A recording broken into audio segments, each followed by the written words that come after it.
মা, ও মা, আমাদের পাশের বাড়িতে প্যান্ডেল হচ্ছে, ওখানে কি হবে গো? কাদের বাড়িতে রে মা? ওই দেখো মা, আমাদের পেছনের বাড়িটা। ও, ওদের বাড়িতে, ওদের বাড়িতে জি আর বিয়ে হবে মা। বিয়ে হবে মা?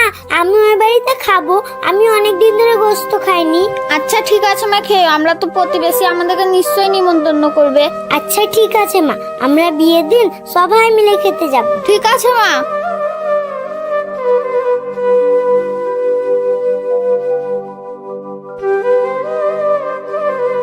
আব্বা, সবাইকে নিমন্ত্রণ করে ফেলেছো? হ্যাঁ রে, আমি তো সবাইকে নিমন্ত্রণ করে ফেলেছি। তোর কি হয়েছে? আব্বা, তা কাকে কাকে নিমন্ত্রণ করলে? কেন রে, গ্রামের মেম্বারকে, প্রধানকে, ভাটা মালিককে, যত বড় লোক আছে সবকেই করেছি। আব্বা, তোমরা পাশের বাড়ির সালমানকে নিমন্ত্রণ দিয়েছো? না না, ওদিকে কেন বলতে পারো, তো গরিব, বিহাতে কিছু দিতে পারবে না। আচ্ছা ঠিক আছে, তাহলে ওদেরকে নিমন্ত্রণ দিতে যেও না। আমার মাথাটা খারাপ হয়েছে নাকি? ওদিকে নিমন্ত্রণ করবো, তখন ঘরে যা।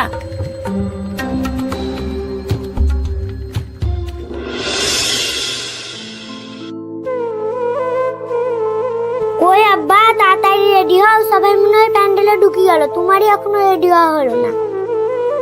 কি হলো আব্বা, উঠো, দেখো আমি নতুন জামা পরে লিয়াছি। না রে মা, আমাদের আর যাওয়া হবে না। আমরা গরিব মানুষ বলে আমাদেরকে নিমন্ত্রণ দেয়নি। নিমন্ত্রণ না দিলেও আমি যাব, আমি অনেক দিন ধরে গোস্ত খাইনি, আমি যাব। তুই কাঁদিস না মা, আমি বাজার থেকে তোকে গোস্ত কিনে এনে দিছি।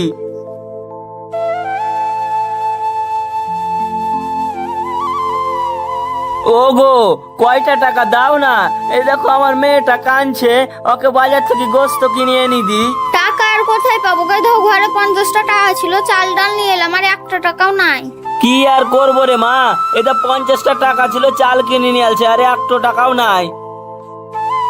তোদের আর কষ্ট আমার সহ্য হচ্ছে না। এইলে আমার কাছে 10টা টাকা আছে, আমার নাতনিকে গোস্ত এনে খাওয়াগা। মা, তুমি আবার এখানে কি করতে এলে? লে তাড়াতাড়ি টাকাটা নে, আমার নাতনিকে গোস্ত এনে খাওয়াগা। আচ্ছা ঠিক আছে মা, তুমি যখনই অত করে বলছো তাহলে দাও।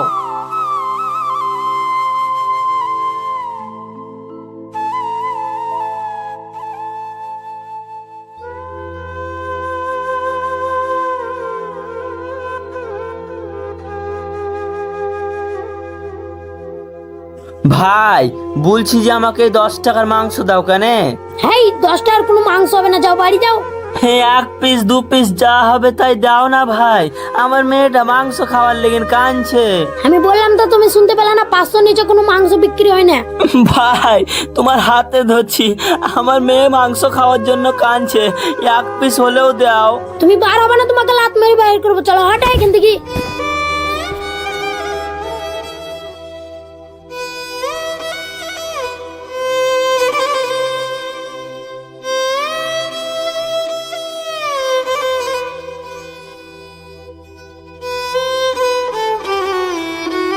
মা, মা, ওই দেখো আব্বা চলে আসছে, তুমি তাড়াতাড়ি গোস্ত রান্না কর, আমি এক্ষুনি খাবো। আরে মা, তুই তো খাবি, আগে গোস্ত তো আনতে দে, তারপরে তোকে রান্না করে দেব।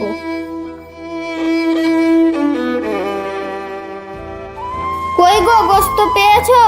না গো, আমাকে মাংস দেয়নি, দোকান থেকে বার করে দিল। এই দুনিয়াতে গরিবের কষ্ট কেউ বুঝে না গো। চুপ হো, মনে দুঃখ পেও না, কি হবে, আবার নাহলে অন্যদিন গোস্ত কিনে এনে দেবো। আব্বা, তুমি চুপ হো, আমি তোমার কাছে আর কোনোদিন গোস্ত খেতে চাইবো না, আমাদের যেটুকুন আছে ওইটুকুন নিয়েই সুখে থাকবো। চলো তো দেখি।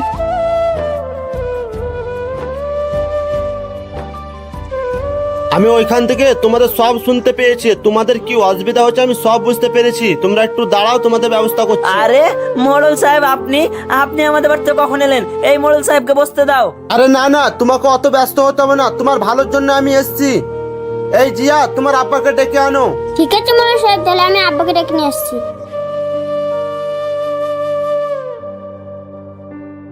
আব্বা, আব্বা, তুমকে মোড়ল সাহেব ডাকলো, দেখো। কি ব্যাপার, মোড়ল সাহেব আবার আমাকে কেন ডাকছে? তা তুমি চলো, কোনে যাবে তবে তো বসতে পারবা। আচ্ছা ঠিক আছে, তাহলে চ।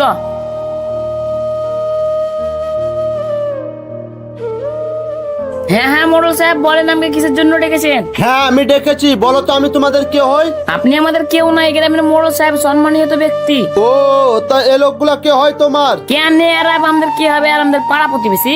ও এরা তোমার পাড়া প্রতিবেশী, তাহলে তুমি বিপদে পড়লে কে আগে আসবে? এরা আগে আসবে না আমি আগে আসবো? কেন সাহাবুদ্দিন ভাই আগে আসবে, ও আমাদের পাশে বাড়ির লোক। তাহলে তুমি ওদেরকে নিমন্ত্রণ না দিয়ে আমাকে নিমন্ত্রণ দিয়েছো কিছু পাওয়ার আশায়? আমি বড় লোক বলে? না না মোড়ল সাহেব আপনি ভুল ভাবছেন, ওই জন্য না। না তুমি মিথ্যা কথা বলছো। আমি প্যান্ডেলে খেতে গিয়ে দেখলাম তুমি গ্রামের একটা গরিবকে নিমন্ত্রণ করনি, যত বড় লোক আছে সবকে নিমন্ত্রণ করেছো। না না মোড়ল সাহেব আমি নিমন্ত্রণ করার চেষ্টা করেছিলাম। চেষ্টা? কিসের চেষ্টা? তুমি যত গ্রামের গরিবদেরকে তুমি আগে নিমন্ত্রণ করো, ওদেরকে খাও, তারপরে আমরা খাবো। মোড়ল সাহেব আমার অনেক বড় ভুল হয়ে গেছে। তুমি আমার কাছে কিসের ক্ষমা চাইছো? ক্ষমা যদি চাইতে হয় ওদের কাছে চাও। ভাই আমার অনেক বড় ভুল হয়ে গেছে, আমাকে ক্ষমা করে দাও। চলো আমরা একসাথে প্যান্ডেলে খেয়ে আসি গিয়া। আচ্ছা ঠিক আছে ভাই, তাহলে চলো।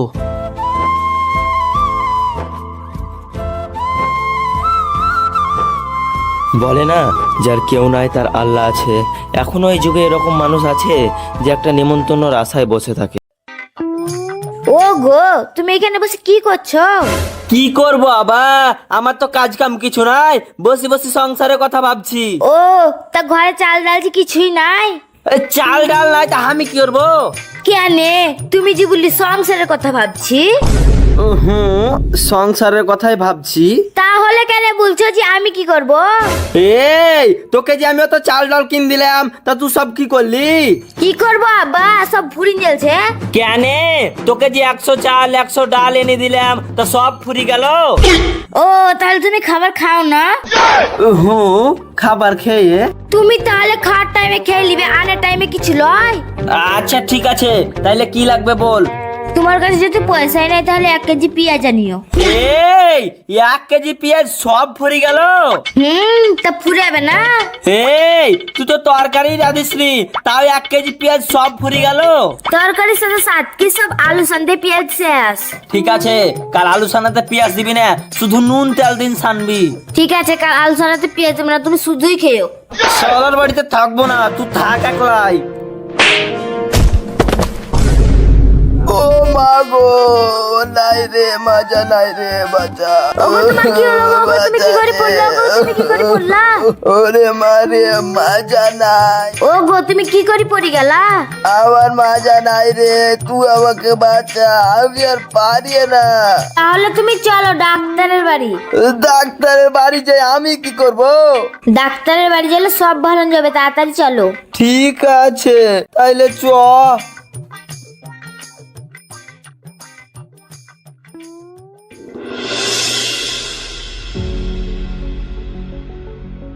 ডাক্তার বাবু আমার স্বামীর কি হয়েছে? তোমার স্বামীর না খাওয়ার বেগরে এই অবস্থা। ডাক্তার বাবু আমি তো সবকিছুই খাই। শুধু আলু সানা আর ভাত খেলে হবে? এই আমি যে আলু সারাদিন ভাত খাই, তো ওই ডাক্তার কি করে জানলো? ওরা ডাক্তার, ওরা সব জানে। এই তোমরা কি খুসুর ফুসুর করছো? এর শরীরে কোনো রোগ নাই, একে কি ওষুধ দেবো? হ্যাঁ ডাক্তার বাবু, তাইলে আর উপায় কি? কি উপায়? উপায় মাত্র একটাই আছে। কি উপায় ডাক্তার বাবু, একটু তাড়াতাড়ি বলেন। উপায় মাত্র একটাই আছে, তোমার স্বামীকে মাছ মাংস ফল ফুলারি আর দুধ খাওয়াতে হবে। ডাক্তার বাবু আমি যে মাছ মাংস খেতে পারবো না। তাহলে তো তুমি বেশি দিন বাঁচবা না। খেতে পারবো ডাক্তার বাবু, আমি খেতে পারবো, দুধটা খেতে পারবো। আচ্ছা ঠিক আছে, আপনি তাহলে প্রতিদিন দুধ খেন। আচ্ছা ঠিক আছে ডাক্তার বাবু, আমি তাইলে দুধই খাবো। ওগো চলো বাড়ি চলো। আচ্ছা ঠিক আছে চ।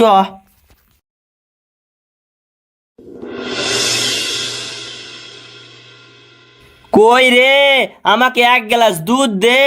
ঠিক আছে থামো, ওই দেখো আমি নিয়ে আসছি। শালা সারা জীবন তো খরচা করলাম না, শুধু আলু সানা আর ভাত খেলাম, এখন সব ডাক্তারকে খাওয়াইতে হয়েছে।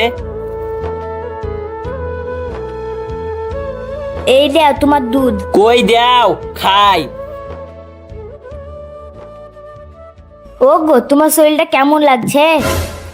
ওরে গলা থেকে নামতে দে, একটু দাঁড়া। ঠিক আছে তুমি খাও। এবার তোমার শরীরটা জুজুত লাগছে, এবার তুমি হাতে পায়ে বল পেয়েছো? তুই আমাকে বকাবি না এই দুধটুকু সব খেতে দিবি? ঠিক আছে খাও।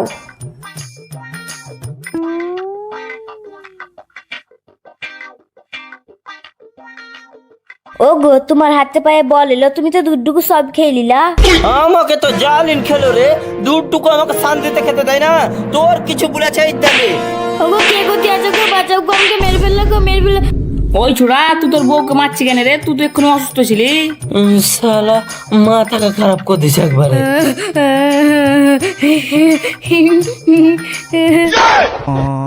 এই ভাবি, তোমাকে যে ভাই মারলো তা কান বা তো হাসছো কেন? দুধের গুণ আছে, মানতে হবে। কেন গো ভাবি, দুধের আবার কিসের গুণ থাকলো? ও যেমনি দুধটা খেলো তেমনি হাতে পায়ে বল পেয়ে আমাকে মারতে লাগলো। দুধের গুণ আছে, মানতে হবে। হ্যাঁ, এটা তুই কি বলছিস রে? হ্যাঁ, দুধের গুণ আছে।